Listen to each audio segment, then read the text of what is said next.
ஓம் தத்புருஷாய வித்மஹே மகாதேவாய தீமஹி தன்னோ ருத்ர பிரசோதயாத். நிகழும் ஸ்ரீ மங்களகரமான குரோதி ஆண்டு ஏப்ரல் மாதம் 14ஆம் தேதி ஞாயிற்றுக்கிழமை அன்று சஷ்டி திதியில் திருவாதிரை நட்சத்திரத்தில் அதிகண்டம் நாமயோகத்தில் தைதுளோம் கரணத்தினில் மிதுன ராசியில் சித்தயோகம் கூடிய நன்னாளில் இந்த மகத்தான சித்திரை தமிழ் வருட புத்தாண்டு பிறக்கிறது. சித்திரை மாத கிரக நிலைகளை பார்க்கும்போது மேச ராசியில் குருவுடன் சூரிய பகவான் உள்ளார். கன்னி ராசியில் கேது பகவானும், மீன ராசியில் புதன், சுக்கிரன், ராகு பகவான் உள்ளனர். கும்பராசியில் சனி பகவானும் செவ்வாய் பகவானும் உள்ளனர். இந்த ஆண்டு சித்திரை மாதத்திலேயே குரு பகவான் 12 ஆண்டுகளுக்கு பிறகு ரிஷபராசிக்கு இடப்பெயர்ச்சி ஆகிறார். 30 ஆண்டுகளுக்கு பிறகு சனி பகவான் மீனராசி சென்று ராகுவுடன் இணைய போகிறார். பிறக்க போகும் குரோதி தமிழ் புத்தாண்டில் 2 கிரக உச்சத்தையும் ஒரு நீசபங்க ராஜயோக கிரகத்தையும் தன்னுடைய கோச்சாரமாக கொண்டுள்ளது. சூரியன் குரு இணைவு மிகுந்த நன்மை தரும். ஆனால் ராகு, உச்ச சுக்கிரன், புதன் சேர்க்கை கொஞ்சம் திகிலாக உள்ளது. அதேபோல் சனி செவ்வாய் சேர்க்கையும் நன்மை தருவதாக இல்லை. எனவே இந்த வருடம் நன்மை எவ்வளவு அதிகம் உள்ளதோ அதே அளவு கெடுதலும் உள்ளது. எனவே அவரவர் குடும்ப பெண்களையும், இளைஞர்களையும், குழந்தைகளையும் நீங்கள்தான் பத்திரமாக பார்த்துக் கொள்ள வேண்டும். இதில் ஒன்றை சொல்லியே ஆக வேண்டும். நினைப்பதை நல்ல செயலாக நினையுங்கள். ஏனெனில் கொஞ்சம் கோக்குமாக்கு யோசனை எட்டி பார்க்கும். வேறென்ன, ஒரு துணையை செட்டப் பண்ணலாமா என்று ரொம்ப நாளாக மனதில் ஓடிக்கொண்டே இருக்கும்.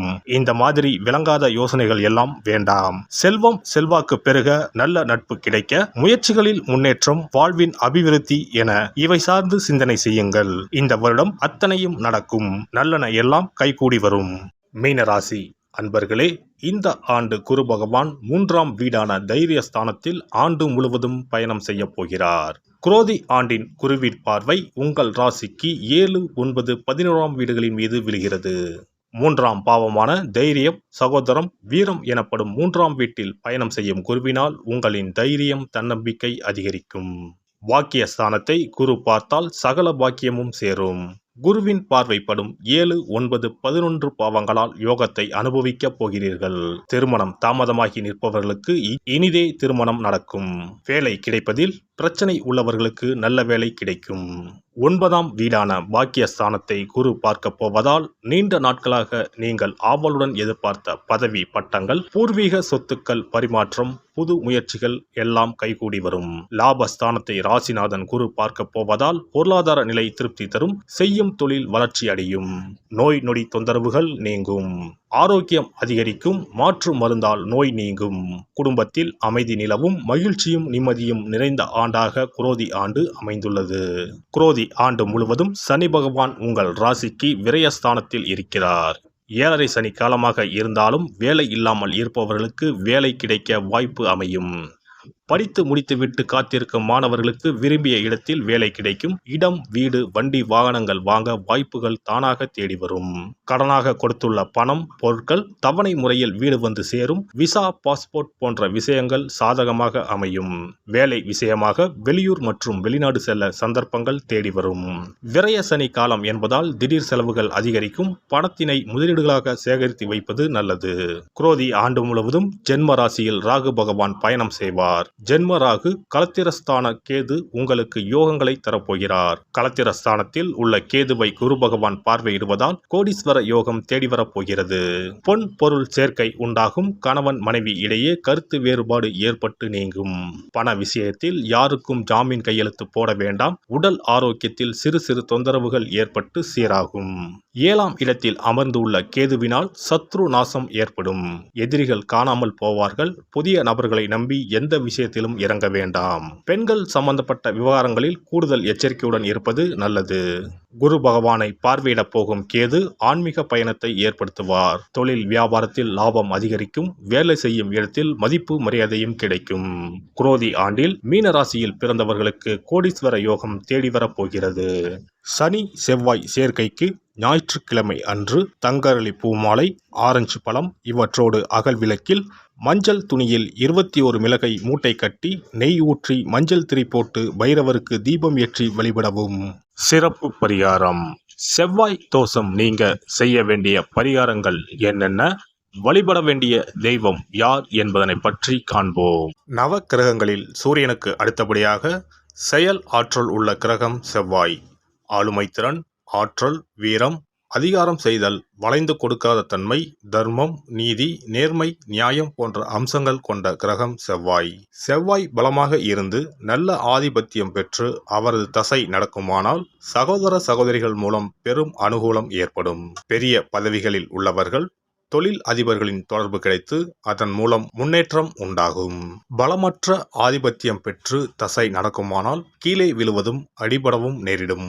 வாகன விபத்துக்களை சந்திக்க நேரிடும். இரத்த காயங்கள், வெட்டுக்காயங்கள், இரத்த சம்பந்தமான நோய், சித்தப்பிரமை, தலையில் அடிபடுதல் போன்றவற்றை ஏற்படுத்துவார் செவ்வாய் பகவான். வீண் வழக்குகள், சண்டை சச்சரவுகள், மறைமுக நேர்முக எதிரிகள், பொருள் களவு போகுதல், செய்தொழில் வியாபாரத்தில் திடீரென்று பெருத்த நஷ்டம், அரசாங்க கெடுபிடி, பதவி இறக்கம், மறைந்து வாழும் சூழ்நிலை என்று பலவகை இன்னல்களை உருவாக்குவார். செவ்வாய் முதலான தோஷங்கள் அனைத்தும் நீங்க அவரின் அருளை முழுவதும் பெற செவ்வாய்க்குரிய அதிதேவதையான முருகனை வழிபடுவதும், கோதுமை ரொட்டி, வெள்ளை எள் கலந்த இனிப்பு பலகாரங்கள், துவரை போன்றவற்றை ஏழைகளுக்கு தானம் கொடுப்பதும் நல்லது. செவ்வாய் கிழமைகளில் விரதம் இருந்து செவ்வாய் பகவானுக்கு விளக்கேற்றுவது, சஷ்டி விரதம், கிருத்திகை விரதம் மேற்கொள்வது, தினமும் கந்த சஷ்டி கவசம் படிப்பது நல்லது. மேலும் செவ்வாய்க்குரிய கல்லான பவளக்கல்லை மோதிரத்தில் பதித்து அணிவது, சிவப்பு நிற ஆடையை அணிந்து கொள்வது, செப்பு பாத்திரங்களை உபயோகிப்பது போன்றவற்றால் செவ்வாயால் உண்டாகக்கூடிய தோஷங்கள் குறையும். செவ்வாய் பகவானுக்கு செய்யும் பரிகாரங்கள் அனைத்தும் முருகனுக்கு உகந்தது என்பதால் முருகனின் திருவருளும் கிட்டும். திருமண வாழ்க்கையில் செவ்வாய் பகவானுக்கு முக்கிய பங்கு உண்டு. திருமணத்துக்கு வரன் பார்க்கும்போது பிள்ளைக்கோ அல்லது பெண்ணுக்கோ செவ்வாய் தோஷம் இருக்கிறதா என்றுதான் முதலில் கேட்பார்கள். அந்த அளவுக்கு செவ்வாய் தோஷம் மிகவும் முக்கியமானதாக பார்க்கப்படுகிறது. ஒருவரின் ஜனன ஜாதகத்தில் லக்னம், சந்திரன், சுக்கிரன் ஆகியோருக்கும் செவ்வாய் இருக்கும் இடத்திற்கும் உள்ள தொடர்பை கொண்டுதான் செவ்வாய் தோஷம் ஒருவரின் ஜாதகத்தில் எந்த அளவுக்கு வலிமையாக இருக்கிறது என்பதை கணிக்க முடியும். செவ்வாய் தோஷம் இருக்கிறது என்றால் நம்பிக்கையோடு மிக எளிய பரிகாரங்களை செய்வதன் மூலம் தோஷ நிவர்த்தி பெறலாம். செவ்வாய் தோஷம் என்பது திருமண தடையை ஏற்படுத்துவது மட்டுமல்லாமல் மேலும் பல இடையூறுகளையும் ஏற்படுத்தும். எனவே செவ்வாய் பகவானை செவ்வாய் தோறும் செவ்வாய் ஹோரையில் வழிபடுவதும், செவ்வாய்க்குரிய கடவுளான முருகப்பெருமானை 9 நெய் தீபம் ஏற்றி வழிபடுவதும் செவ்வாய் தோஷத்தினால் ஏற்படக்கூடிய அசுப பலன்களின் தாக்கத்தை பெரிதும் குறைக்கும் என்பது ஐதீகம். செவ்வாய் தோஷம் ஒருவருக்கு இருந்து ஒருவருக்கு இல்லை என்றால் திருமணம் செய்யக்கூடாது என்பது சாஸ்திரம். இருவருக்கும் இந்த தோஷம் இருந்தால் திருமணம் செய்து வைக்கலாம் என்று சிலர் சொல்வார்கள். ஆனால் பொதுவாக தோஷம் ஒருவருக்கு இருந்தாலும் சரி அல்லது இருவருக்குமே இருந்தாலும் சரி, தக்க ஜோதிடர்களை ஆலோசித்து முறைப்படி பரிகாரங்கள் செய்வதுதான் சரி. செவ்வாய் தோஷத்தால் திருமண தடை உள்ளவர்கள் வைத்தீஸ்வரன் கோவிலுக்கு வந்து அரச மரத்தடி விநாயகர் ஆதி வைத்தியநாதரை வழிபட்டு ஆலமரத்தை சுற்றி வர வேண்டும். வைத்தியநாத சுவாமி, தையல்நாயகி அம்மன், செவ்வாய்க்கு அதிதேவதையான முருகப்பெருமானை வழிபட வேண்டும். சன்னதியில் உள்ள செவ்வாய் பகவானுக்கு சிகப்பு வஸ்திரம் சாத்தி அபிஷேகம் செய்து பரிகாரம் செய்ய தடைகள் நீங்கும். இந்த வீடியோ பதிவு உங்களுக்கு பிடித்திருந்தால் லைக் பண்ணுங்க, கமெண்ட் பண்ணுங்க, ஷேர் பண்ணுங்க, மறக்காம சப்ஸ்கிரைப் பண்ணுங்க, பக்கத்துல இருக்கிற பெல் பட்டனை கிளிக் பண்ணுங்க. நன்றி, வணக்கம். ஓம் நமச்சிவாய. சிவாய நம.